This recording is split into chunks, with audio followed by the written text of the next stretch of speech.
Kemudian wa dzunubi muhitatan bi. Aku meyakini bahwa dosaku mengelilingiku. Aku terlemat dalam lumpur dosa kepadamu.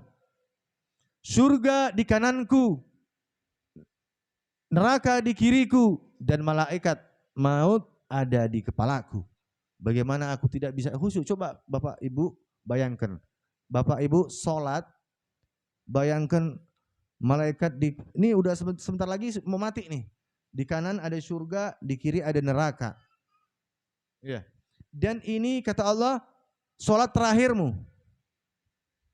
Kata si sang guru, kalau demikian setelah itu bacaanmu kamu perbagus, rukukmu kamu benerin, takbirmu kamu fokus, kamu khusyuk dalam sujudmu, maka itu boleh jadi ada dua kemungkinan walaupun sudah demikian. Kata beliau ini, kata orang alim tersebut mengatakan ayuqbal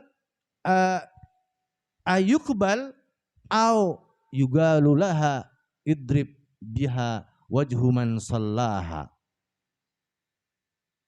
Apakah diterima sholatku yang sehebat itu, yang khusyuk banget, yang aku tak bisa ngapa-ngapain lagi?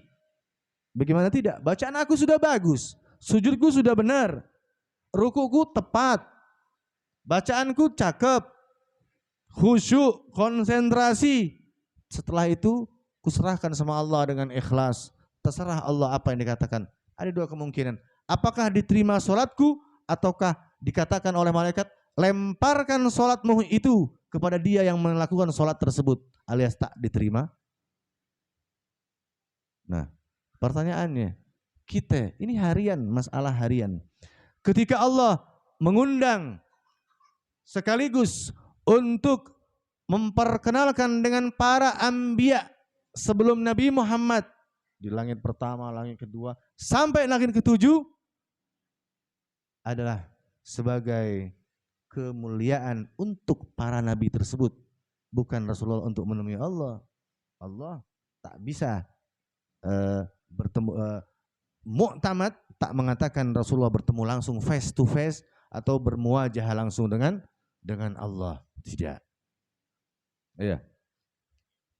Jadi Rasulullah dimi'rajkan oleh Allah untuk sebagai menambah kemuliaan buat para malaikat bisa ketemu langsung dengan Nabi Muhammad, menambah kemuliaan buat para nabi bertemu dengan sang baginda kekasih Rasul sallallahu alaihi wa alihi wasallam. Oleh karena itu Bapak Ibu, kita harus berbahagia menjadi umat Nabi Muhammad, karena memang kita mau ditingkatkan derajat kita. Ketika kita lepas dari ajaran Nabi Muhammad, maka secara fisik kita enggak jauh dari hewan. Ya, bahkan dikatakan di dalam Al-Qur'an, walaqad zara'na li jahannama katsiran minal jinni wal ins lahum qulubun la yaqiluna biha. Mereka punya hati kata Allah, tapi mereka hati sudah mati. Walahum a'yunun la yubsiruna biha. Mereka punya mata, matanya sudah buta, dinasehatin nggak pernah lihat, mati orang di depan matanya dia, nggak jadi pelajaran buat dia. Adanya kehidupan, adanya kematian, adanya kaya dan miskin, semua ini adalah haknya Allah. Allah yang ngatur. Sementara kita manusia adalah bagaimana untuk mengatur kehidupan kita nanti dengan mengatur amal-amal kita. Saat ini Allah lihatkan mata kita nih, banyak pelajaran. Oh, si fulan anaknya kualat sama orang tuanya, dihukum sama Allah. Oh, mata kita melihat, tapi terkadang mata kita sudah buta. Nah, orang yang seperti ini hati-hati. Hati-hati Bapak Ibu. Ya, kita hidup tak selamanya. Sehebat apapun kita, sekaya apapun kita pasti akan kembali kepada Allah Subhanahu wa taala. Oleh karena itu, sebelum itu datang, ya kita ikutin ajaran sang baginda Rasul sallallahu alaihi wasallam, di antaranya dengan menjaga salat. Yang kemudian menjaga sholawat. Yang ketiga menjaga sholatur rahim, maksudnya silaturrahim, hubungan sesama manusia. Sehingga umat Nabi Muhammad tak lagi matanya tersekat oleh kesukuan, tak lagi tersekat oleh agama, tak lagi tersekat oleh sedaerah, tak lagi tersekat oleh sedesa, tapi semua dia dijadikan kesayangan buat umat Nabi Muhammad sallallahu alaihi wa alihi wasallam. Karena itu perintah Rasul baginda Nabi Muhammad, Ar-Rahimun yarhamuhumur Rahman, irhamu man fil ard yarhamukum man fis sama. Allah yang maha pengasih tadi, yang Allah yang dikatakan tadi, inni anar Rahman, sesungguhnya aku Allah yang maha pengasih, kuciptakan makhluk sekaligus ku namain dia dari namaku, yaitu Rahim. Orang yang memiliki rahim, yang suka berkasih sayang, maka dia akan dikasihi oleh para malaikat karena hasil kreasinya dia suka saling mengasihi selama ia di bumi. Dan ini diajarkan oleh baginda Nabi Muhammad sallallahu alaihi wasallam. Wa ma arsalnaka illa rahmatan. Nah, rahmat, rahim sama. Rahmah, kasih. Cinta, kasih. Oleh karena itu Bapak Ibu yang dimuliakan oleh Allah Subhanahu wa taala, Mi'raj adalah safari religi sang baginda Nabi, dan Nabi membawakan hadiah untuk kita dan kita mendapatkan hadiah tersebut. Makanya di dalam hadis, seorang mukmin yang ia sholat sama. Karena apa? As-sholah mi'rajul mu'min. Sholat adalah bagaimana seseorang menuju ke Tuhannya, menuju ke Allah, menuju ke ketinggian. Bukan berarti Allah di atas langit, tetapi ketinggian adalah maha segalanya, kekuasaan, kekuatan dan sebagainya. Karena Allah tak memiliki tempat. Imam Ali Zainal Abidin mengatakan, Allahu kan wala makana wa huwa ala makan. Qabla khalqil makan lam yataghayyaral makan. Allah yang menciptakan tempat dan ia tak perlu tempat. Ia yang menciptakan waktu, ia menciptakan masa, tak perlu, tak ditanya kapan, di mana. Karena Allah yang menciptakan itu semua. Kita yang bermula dari sperma ini, yang kemudian Allah berikan pemahaman, logika, akal, syariat untuk bisa bahagia dunia dan akhirat. Inilah yang diajarkan oleh Ar-Rasul sallallahu alaihi wasallam. Oleh karena itu Bapak Ibu yang dimuliakan oleh Allah Subhanahu wa taala, satu cerita sekembalinya Rasul sallallahu alaihi wasallam dari Mi'raj, malaikat Jibril datang kepada baginda Nabi Muhammad. Wahai baginda Nabi, ketika kita Mi'raj, kulihat ada seorang malaikat. Inni ra'aitu malik, aku melihat ada seorang malaikat wahai baginda Nabi. Yajlis 'ala sarir, ia duduk di atas singgasana.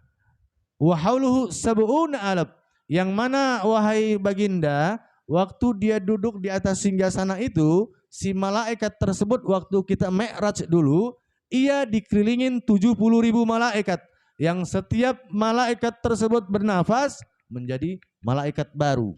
Bisa bayangkan 70.000 jadi satu kali bernafas menjadi malaikat yang baru. Hebat gak? Hebat ya. Kemudian fara'aitul an, tetapi sayang wahai baginda, kulihat dia saat ini fi Jabal Qab, ia berada di Gunung Qab, kering kerontang, tak ada kehidupan, tak memiliki kehidupan. Munkasiratul janah wa bakia, patah sayapnya dan senantiasa menangis. Kudekati dia, fasa'altuhu, apa yang membuatmu seperti ini? Majarmuk, apa dosamu sehingga engkau seperti ini? Dulu kulihat kau mulia, kok sekarang sepertinya hina. Dulu kulihat kau terhormat, kok sekarangnya seperti terlaknat.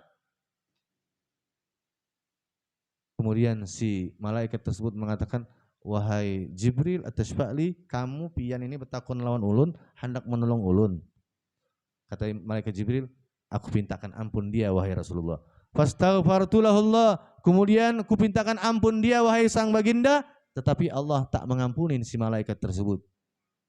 Majarmuk, apaan sih dosa lo sampai kamu itu seperti ini? Kau tahu wahai baginda, wahai Jibril, ketika Rasulullah hendak mengimami waktu Mi'raj di Baitul Maqdis, di Masjidil Aqsa, kulihat Rasulullah melintas hendak mengimami menuju mihrab, hendak mengimami para malaikat, para anbiya. Di saat itu aku tak berdiri menghormati beliau. Rasulullah melintas di depanku, aku tak berdiri mengekspresikan hormatku kepada beliau. Karena aku sekali tak berdiri menghormati sang baginda Nabi, aku mendapatkan sanksi sebagaimana kau lihat saat ini. Kata Allah, hatta yusalli ala habibi Muhammadi, sampai ia bersalawat kepada kekasihku, kata Allah, baru kuampuni dia. Ya, itu malaikat. Satu kali. Pertanyaannya, bagaimana dengan kita? Bagaimana dengan saudara-saudara kita? Bagaimana dengan anak-anak kita yang mereka tak menjaga sholatnya? 1 hari 5 kali. Kalaulah malaikat yang dari cahaya bisa mendapatkan sanksi yang sedemikian rupa, bagaimana dengan kita manusia yang bermula dari sperma, yang kita merupakan buronan sang ajal, yang kita bermula dari sperma, yang kita merupakan wanted dan memang dikejar oleh sang ajal. Tak ada tempat terkecuali kuburan, dan saat ini kita tengah mendekati sang kuburan tersebut. Karena apa? Karena memang ajal saat ini lagi menatap kita. Ia tak pernah memperlambat langkah kakinya mengambil kita, sekaligus tak pernah mundur untuk menjemput kita. Fa idza jaa ajaluhum la yastakhiruna sa'atan wa la yastaqdimun. Saat ini, detik ini, kita masih memiliki waktu. Semua terserah kita, karena kita saat ini masih memiliki 3. Mal, harta, iyal, keluarga, dan amal, kebebasan melakukan kebaikankah atau keburukan amal. Tetapi suatu saat nanti ketika kita masuk ke dalam lubang tersebut, yang 2, mal, harta, iyal, keluarga tak lagi bersama kita. Yang ada hanyalah tinggal 1, amal. Tetapi amal terkadang sering dianaktirikan.